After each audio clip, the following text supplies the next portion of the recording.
Yes, bwana, karibu mwanamichezo tuweze kuyatazama kwa jicho la tatu yale ambayo yamejiri kwenye mchezo wa Simba Sports Club dhidi ya Azam Football Club. Ni Mapinduzi Cup 2026 pale visiwani Zanzibar.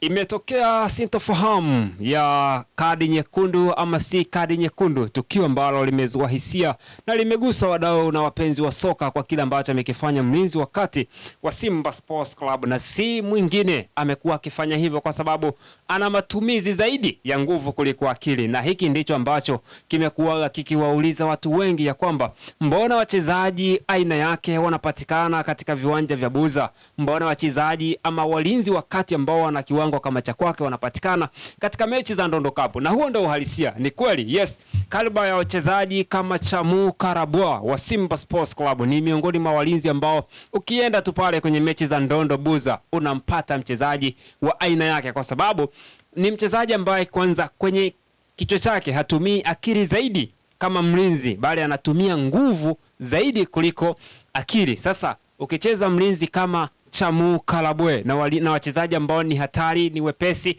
na amekuaga kifanya matukio ambayo kwenye ligi yetu kama waamuzi wangekuwa wakitenda haki, basi ingekuwa ni rahisi mno kwa yeye kupata kadi nyekundu. Na hata siku ya leo ni mwamuzi amembeba, yani tuseme mwamuzi amembeba mchezaji na amembeba Simba kwa mbeleko ya chuma. Huo ndo ukweli, kwa sababu kwa tukio ambalo amelifanya kwa bwana mdogo Zidane Seleli wa Azam FC alikuwa na stahili kadi nyekundu, sio kadi nyekundu ya kujiuliza. Ile ni straight red card, kwa sababu amemchezea madhambi ambayo ni ya wazi na mwamuzi anashindwa kutafsiri kwamba ile ilikuwa ni kadi nyekundu. Sijui kwa nini, ama ndo kile ambacho kimefanyika kwenye mchezo wa timu ya taifa Tanzania baada ya kunyimwa mkwaju wa penalti. Kilichofanyika Morocco ndicho kimekuja kufanyika mbele ya Simba dhidi ya Azam FC, kwa sababu ile ilikuwa ni kadi nyekundu ya moja kwa moja. Kwa nini? Kwa nini tunasema ni kadi nyekundu ya moja kwa moja? Ukitazama lengo la mchezaji kwenda kucheza ule mpira lilikuwa ni nini? Chamu Karabwe kwa namna ambavyo amemrukia Zidane Seleli hakuwa na lengo la kwenda kucheza mpira. Alishajua kabisa kwamba mimi hapa mpira siwezi kucheza, lakini mbaya zaidi ameonesha kiatu, amenyoosha meno yale. Zile ni inge, na mbaya zaidi vile viatu vina meno makali ambayo vinaweza vikamuathiri mchezaji akakosa mechi zinazofuata ama akakosa msimu mzima, kwa sababu ikitokea amemuumiza zaidi. Ni bahati nzuri tu kwa Zidane Seleli kile kiatu kimegusa nyama za paja, kwa maana kimekwenda kugonga kwenye paja ambalo walao lina nyama nyingi, na maana angelenga kwenye mfupa huenda tungekuwa tunazungumza hivi sasa. Kwa hiyo matukio kama haya, na Chamu Karabwe amekuwa akifanya matukio kama haya, na hii waamuzi wanapaswa kusimama moja kwa moja.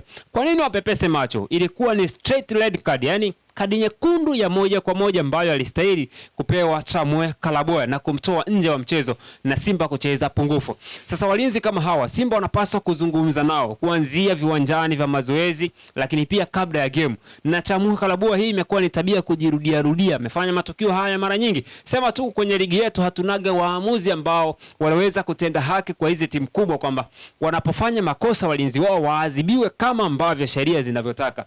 Na sasa tujiulize, tukio kama lile ni kivipi haijatokea kadi nyekundu pale? Mwisho wa siku ameshia kupewa kadi ya njano. Ni aibu kubwa mno kwenye ligi kuu ya NBC kuwa na waamuzi kama wale, lakini pia kumiliki wachezaji kama wale ambao ni wachezaji wa kucheza Ndondo Cup. Yaani mimi simuoni kwa tukio ambalo amelifanya Chamu Karabwe.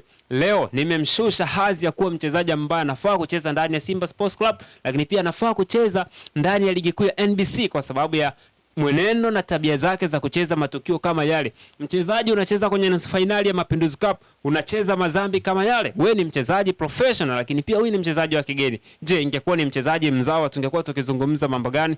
Sasa hivi ni vitu ambavyo tumekuwa tukivirea kwenye ligi kuu ya NBC. Wamezoea kufanya huku wakiamini kwamba yes, anafanya hivi, anajua anaweza kaadhibiwa kwa kadi ya njano ama asiadhibiwe. Na ile adhabu ya shirikisho la mpira wa miguu ambayo imekuwa ikitolewa kwenye ligi kuu, tunatamani sasa pia zihame zile adhabu za kufungiwa mechi 5 kutoka kwenye mechi za ligi ziende mpaka kwenye watu ambao wanafanya makosa kama yale kwenye Mapinduzi Cup. Tunajua kwenye Mapinduzi Cup sidhani kama kuna kamati ya saa 72 ambayo baadaye inarejea mchezo na kuja na maamuzi tofauti. Sasa hivi ni vitu ambavyo wanapaswa viongozi kuvitazama kwa jicho la tatu, kwa sababu kama watu wanaendelea kufanya mechi ziwe kama za Ndondo Cup, basi sidhani kama itakuwa inaleta ile ladha halisi ya kuendelea kuenjoy burudani kwa wote kama ilivyo slogan hiyo. Lakini sasa Ni kipi ambacho Simba wangenufaika kwa kumkosa mchezaji kama Chamu Karabwe kwenye kikosi chao? Lakini huu ni wakati ambao nadhani Simba wanaweza wakafanya maamuzi sahihi kwa wakati sahihi, kuweza kuona ni namna gani